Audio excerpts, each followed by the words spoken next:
تصور کنید قرارداد اجاره خونتون رو بدون رفتن به نوتر خودتون تنظیم کنین و امضا کنین. فقط تو چند دقیقه.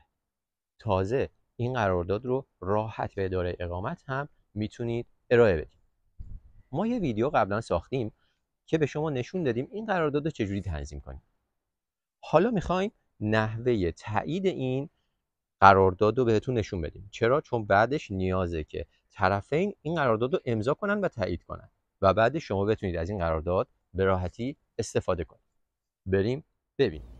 وارد دولت الکترونیکیمون میشیم، صفحه عملیات قراردادهای اجاره رو پیدا میکنیم و وارد میشیم. توی اینجا میخواهم به عنوان مستاجر اقدام کنم رو کلیک میکنیم و میریم مرحله بعد.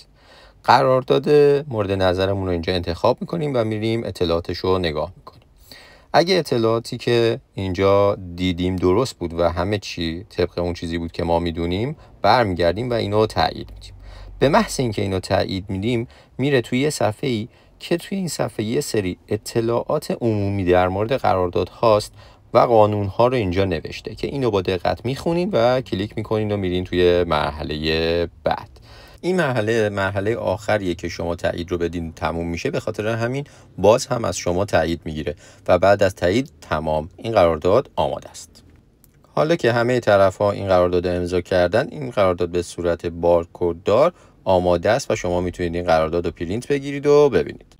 حالا یه قراردادی دارین که میخواین ببینید صحت داره یا نه، وارد این بخش میشید، اطلاعاتش رو وارد میکنید و از صحتش اطلاع کسب میکنین. امیدوارم که این ویدیو براتون مفید بوده باشه. خدا نگهدار.